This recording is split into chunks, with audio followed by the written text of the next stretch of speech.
Merhabalar efendim. Kanalıma hoş geldiniz. Bugünkü konumuz tampon mu, pet mi? Birçok kadın biz jinekologlara zaman zaman bu soruyu soruyorlar. Adet döneminde pet mi kullanayım, tampon kullanıyorum, kötü mü ediyorum gibi. Aslında bu sorunun cevabı net değil. Kişiye göre cevap vermek lazım. Ona göre planlamak lazım. Kimi kendini çok rahat hissettiği için pet kullanıyor. Kimi de kulaktan dolma yanlış bilgilerle tampon kullanmak istemiyor, korkuyor, uzak duruyor. Aslında şöyle bir baktığımız zaman, genel sağlığımıza baktığımız zaman sağlık ve hijyen, temizlik açısından hangisini kullanmak daha doğru? İşte bu videoda bu sorularınızın cevaplarını bulacaksınız. Şimdi petlere bakacak olursak, günümüzde petler çok sık kullanılıyor. Yani kadınların çok kullandığı petler. Günlük olanları var, ultra ince olanı var, gece olanı var, normali var, uzunu var. Şöyle değişik versiyonlarda, farklı emicilikte, farklı markalar tarafından üretilebiliyor. Birincisi, kullandığınız pedin güvenilir bir marka olduğuna dikkat edin ve düzenli olarak değiştirmeye özen gösterin. Normal bir adet düzeni içinde günde ortalama 2-3 pet kullanılmasını biz normal olarak sayıyoruz. Fakat kanamanın miktarı her kadında farklı. Ondan dolayı da değişken.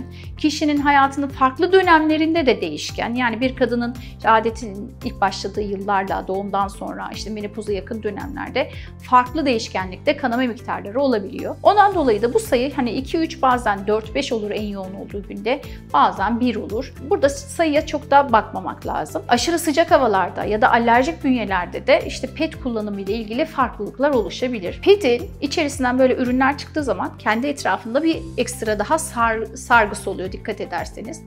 Bunu kullanacağınız zaman açmanız sizin için önemli. O zaman hijyenik oluyor. Diğer taraftan genital bölgenizin de ayrıca temizliğine dikkat etmeniz gerekiyor. Temizlikten kastım gidin sabunla yıkayın, deterjanla yıkayın, bol suyla sürte yıkayın değil. Sadece suyla duş almanız yeterli. Bunun hijyene dikkat etmeniz gerekiyor. Herhangi bir enfeksiyon durumunda da mutlaka hekiminize başvurarak da tedavi olmanız gerekiyor. Bu hijyene dikkat ettiğiniz zaman adet dönemlerinde kullandığınız o petler sizi bir miktar daha rahatsız ettiği için bu bölgeye çünkü havasız kalmasına neden olabiliyor. Mikropların o kan içerisinde üreyip yerleşip çoğalmasına neden olabiliyor. Bazen de yüzeyindeki bazı maddeler, kullanılan kimyasallar genital bölgenin alerjik reaksiyonlar göstermesine, hassaslaşmasına, reaksiyon vermesine neden olabiliyor. Bunlara dikkat ederek bir pet seçimine gidin. Bir de şu günlük pet olayı var. Ben bunu hiç anlamış değilim. Yani kadınlar sürekli külotlarının ortasına bir pet yapıştırıyorlar. Adetli olsa da olmasa da. Şimdi aslında bu günlük pedi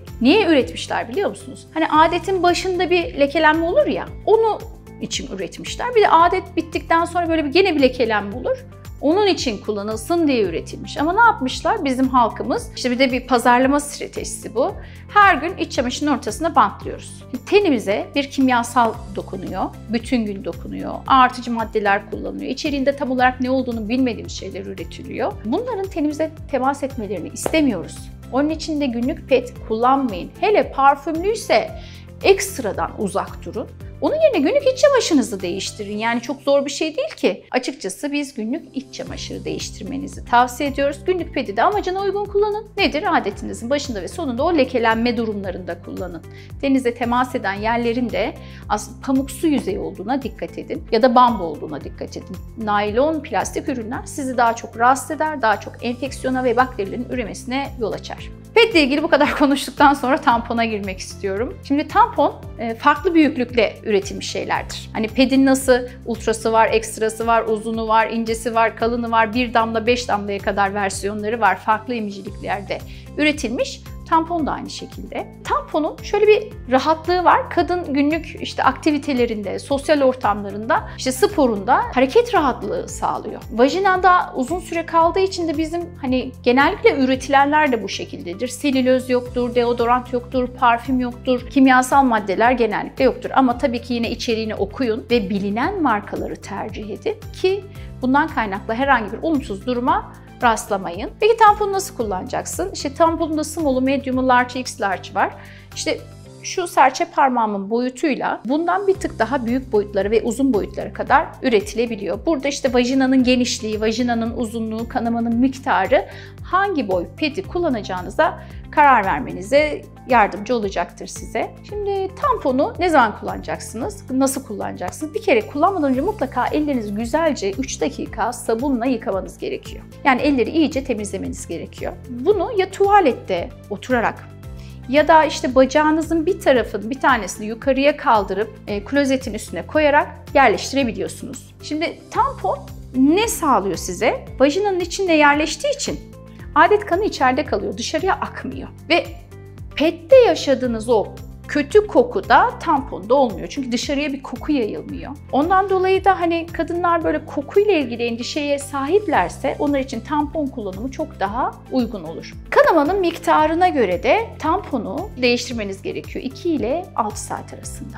Kanamanız eğer çoksa, yoğunsa o zaman 2 saatte bir, 4 saatte bir, 6 saatte bir kullanabiliyorsunuz. Diyelim ki gece kullanmaya karar verdiniz. Yatmadan önce değiştirin ve sabah kalktığınızda değiştirin. Ve mutlaka tamponu çıkardığınızdan emin olun. Bazen çünkü kadınlar bunu yapıyorlar.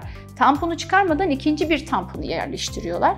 İşte bu aslında çok zararlı. Diğer tamponun kaldığı süre uzadıkça enfeksiyon geliştirme ve en korktuğumuz bir durum var. Toksik şok sendromuna dönüşme olasılığı var. Onun için de mutlaka çıkardığınızdan emin olun. Tamponun arkasında yerleştirdikten sonra böyle bir ipi vardır. O ipin dışarıda olduğundan emin olmanız gerekiyor. Bir de o ip sağlam mı kontrol etmeniz gerekiyor yerleştirmeden önce. Şimdi tamponla ilgili şöyle bir de yanlış inanç var. İşte idrar çıkmak kısmında sorun yaşar mıyım? Sorun yaşamazsınız. Doğru yerleştirdiğinizde kendiliğinden çıkmaz, kaymaz, düşmez. Sizin sadece dikkat etmeniz gereken tek şey tampon kullanımında saati geldiğinde çıkarmanız. Eğer ki yaz ayındaysanız 6 saatten fazla kalmamalı, 4-5 saatte bir değiştirmelisiniz.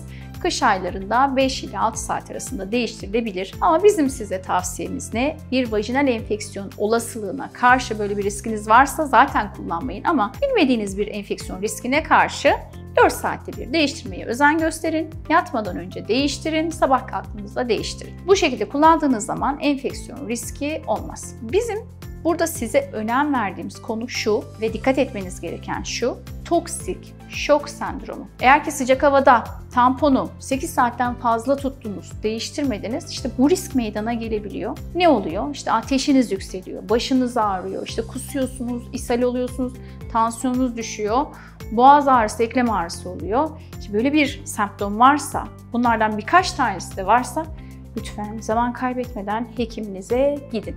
Bunu da unutmayın. Sonuç itibariyle sevgili hanımlar, her iki ürünü de doğru kullandığınızda bu iki ürün de sıkıntı yaratmaz. Yani PET mi, tampon mu? Tamponun kullanımında dikkat etmeniz gereken şey süre. Süreye dikkat ettiğiniz sürece uygun. Bir de şu son dönemlerde bazı markalar genç kızlar için tampon ürettiğini söylüyorlar. Daha ince olduğunu, himene zarar vermediğini. Ben çok da tavsiye etmiyorum. Çünkü belki tampon değil ama yerleştirme sırasında genç kızın kendisi himene zarar verebilir.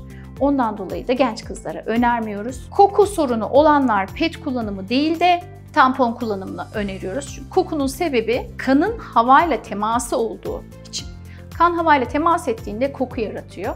Tampon havayla temas etmediği için koku olmuyor. Son olarak gerek tampon kullanırken gerek de PET kullanırken kendinize uygun olan ürünü seçmeniz ve sıklıkla değiştirmeniz önemli. Bazı kadınlar için işte adet dönemi çok rahatsız verici, yaşam konforunu düşürebilen bir dönem olabiliyor. Büyük bir bölümünü de adet kanamaları için PET kullanmayı bundan dolayı tercih edebiliyorlar. Eğer böyle bir hareket kısıtlanmanız varsa ve işte PET'ler sizi rahatsız ediyorsa o noktada tampon kullanabilirsiniz.